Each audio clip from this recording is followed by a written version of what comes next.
Day one से कह रहा हूँ कि भाई ये कोई मामूली चीज़ नहीं है। एक बिहार सरकार के एक माननीय मंत्री है, वो इस पूरे पेपर लीक कांड के सूत्रधार हैं, किंग पिन है। पलटू राम जो है वो पलटी मार के कुर्सी से चिपके हुए उसी में पसंद है। उनको क्या है कि शिक्षक अभ्यर्थियों का भविष्य उज्जवल हो, लड़के लड़कियों का भविष्य उज्जवल हो। जो वहाँ दिल्ली में बैठे हुए हैं मोदी जी, वो अलग ही गौतम अडानी की दौलत बढ़ाने में व्यस्त हैं। उनको क्या मतलब है कि लड़के लड़के, आप कहते हैं मोदी जी की पकौड़ा तलना भी रोजगार है, तो इन लोग को मतलब ही नहीं है देश के भविष्य से।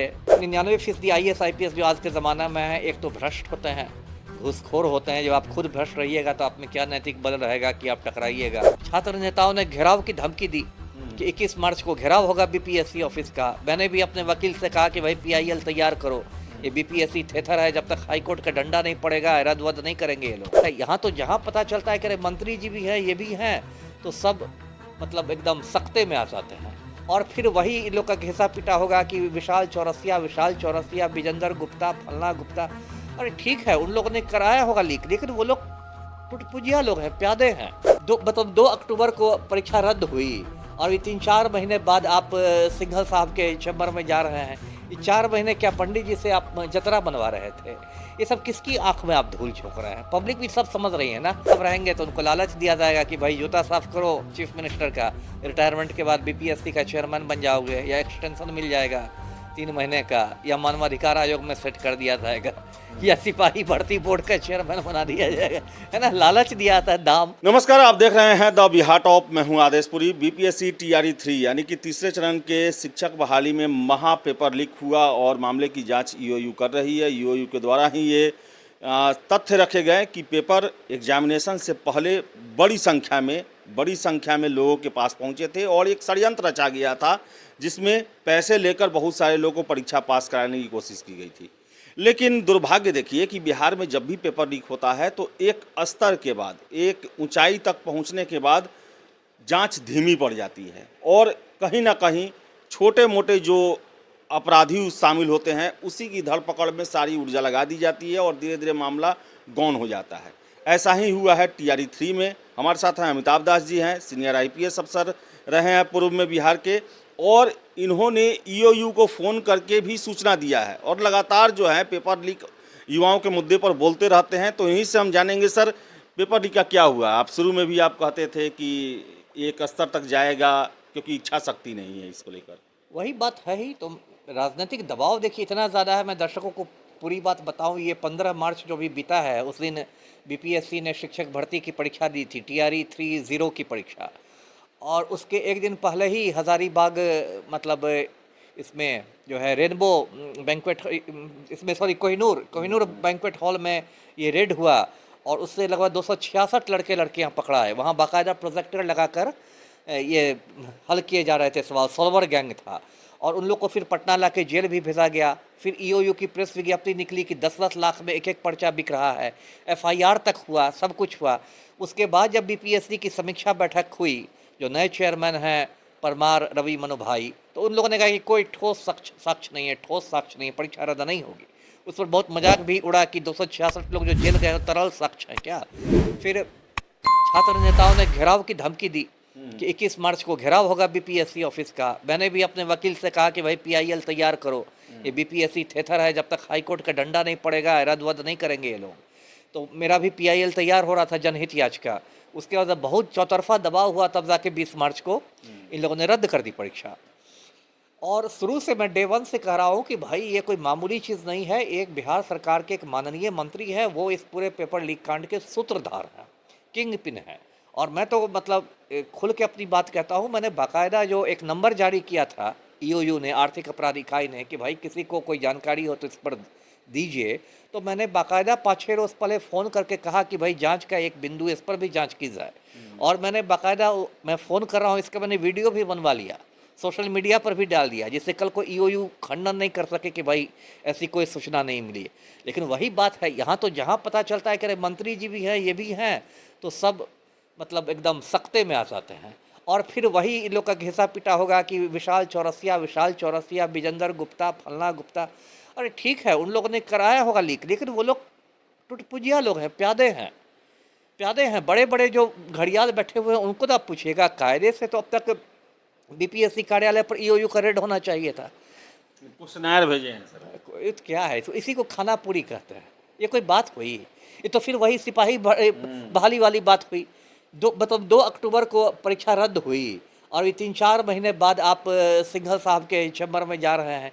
ये 4 महीने क्या पंडित जी से आप जतरा बनवा रहे थे? ये सब किसकी आंख में आप धूल झोंक रहे हैं? पब्लिक भी सब समझ रही है ना। सिपाही भर्ती में मैं बताऊं 74 एफआईआर पूरे बिहार में हुए थे और उसमें जो एसआईटी बना ईओयू का वो 22 सदस्यीय एसआईटी है, इतना लंबा चौड़ा एसआईटी। उसमें एक डीआईजी साहब की अध्यक्षता में बना है, उनके नेतृत्व में। तो लेकिन ये क्या है, तो नाम बड़े और दर्शन छोटे हैं। इतना बड़ा आप एसआईटी बना लेते हैं, लगता है कि कितना बड़ा आप तोप चलाने जा रहे हैं और आप किसी से आपको पूछताछ करने की हिम्मत नहीं है। तरह तरह के आपको क्लू मिल रहा है, तरह तरह की बातें आ रही है। आप सर पॉलिटिकल प्रेशर की बात होती है सर। मानिए सर आप रहते अभी, आप अगर जॉब में रहते तो एडीजी ही रहते हैं सर। अभी ईओयू का अगर आप चीफ रहते सर, तो क्या पॉलिटिकल प्रेशर होता है और कैसे उसको हैंडल किया जाता है? आप रहते तो सर क्या आप भी सरेंडर करते उसके सामने? मैं सर तो सरेंडर नहीं करता, मैं तो उसका जीता जागता उदाहरण हूँ। मुझे तो समय के पहले सरकार ने रिटायर करा दिया इसी वजह से, क्योंकि मैंने किसी पॉलिटिकल प्रेशर में ज़िंदगी में कोई काम नहीं किया। अभी भी मैं कोर्ट में अपना केस लड़ रहा हूँ क्योंकि मुझे समय पर रिटायरमेंट दिया गया। लेकिन मेरे जितना मजबूत आईएएस आईपीएस में देखता हूँ 99% लोग नहीं होते हैं, है ना। वो मतलब एक तो मतलब 99% आईएएस आईपीएस जो आज के ज़माना में है, एक तो भ्रष्ट होते हैं, घूसखोर होते हैं। जब आप खुद भ्रष्ट रहिएगा तो आप में क्या नैतिक बल रहेगा कि आप टकराइएगा। दूसरी बात कि जो भ्रष्ट नहीं भी वैसा रहते हैं तो उनमें रीढ़ विहीन लोग रहते हैं, स्पाइनलेस। उनको लगता है कि अगर हम ये कर देंगे तो हमें ईओयू से हटा दिया जाएगा, तो सरकार कोई बहाना करके कोई पोस्टिंग हम पर कर देगी, हमारा प्रमोशन बाधित हो जाएगा, कोई शंटिंग पोस्ट में डाल देगी। ये वो 1000 चीज़ आप आगे पीछे सोचिएगा तो फिर क्या पुलिसिंग कीजिएगा। सर ये राजनीतिक प्रेशर होता कैसे है सर? किस तरह इसका ये होता है? कुछ उदाहरण आप दें। क्या डायरेक्ट फ़ोन करके बोला जाता है? क्या आप कभी झेले हैं कि नहीं सर इसको सर? मैं उतना नहीं झेला। एक तो इसलिए था कि मेरी छवि ऐसी थी कि आदमी लड़ाका है, इसको बोलने से कुछ पलट के जवाब दे देगा, कुछ ये होगा। एक तो आपकी छवि भी बन जाती है ना। मान लीजिए आपकी छवि है कि बहुत ईमानदार कड़क है, तो आपको फ़ोन करने के पहले भी 10 बार लोग सोचेंगे, है ना। और यदि नहीं है तो बहुत तरह से दबाव दिलवाया जाता है, लालच दिया जाता है। लालच भाई देखिए, ये तो चाणक्य नीति में 4 चीज़ें हैं ना, साम दाम दंड भेद, है ना। तो हर तरह का है। अब कोई डीजीपी साहब रहेंगे तो उनको लालच दिया जाएगा कि भाई जूता साफ करो चीफ मिनिस्टर का, रिटायरमेंट के बाद बीपीएससी का चेयरमैन बन जाओगे, या एक्सटेंशन मिल जाएगा 3 महीने का, या मानवाधिकार आयोग में सेट कर दिया जाएगा, या सिपाही भर्ती बोर्ड का चेयरमैन बना दिया जाएगा, है ना। लालच दिया जाता है, दाम।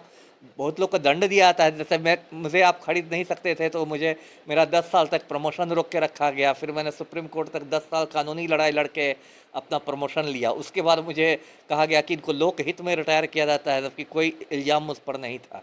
तो उस तरह अभी आप संजीव भट्ट की हालत देख रहे हैं गुजरात में। उन्होंने मोदी का पोल खोली थी गुजरात दंगों में, तो झूठे झूठे केस निकाल के किसी में 20 साल की सज़ा, किसी में 30। क्या मजाक है ना। विजय माल्या 5000 करोड़ रुपया लूट के भाग गया, उसको हिंदुस्तान का सिस्टम टच नहीं कर सका।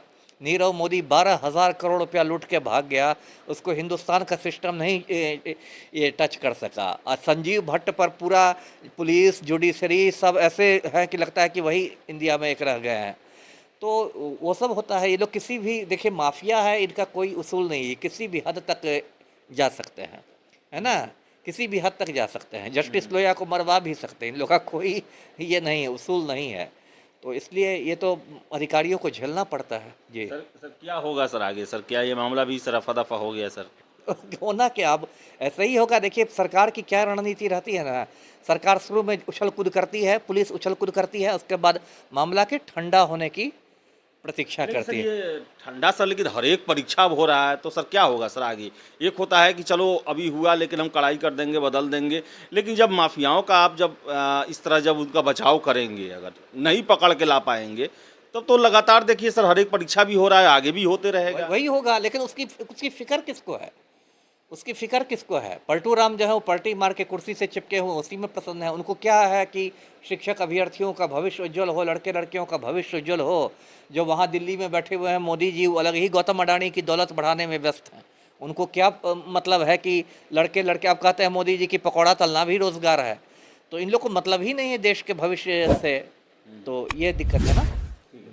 तो अमिताभ दास थे और इनका यही कहना है कि इच्छा शक्ति और जब तक ऊपर से सरकार जब तक नहीं चाहेगी तब तक ये मामले पूरी तरह से सॉर्ट आउट नहीं हो सकते हैं। और बड़ा ही दुर्भाग्य की बात है कि बिहार में जितने भी पेपर लीक हुए हैं वो एक स्तर तक पहुंचते हैं, उसके बाद जांच जो है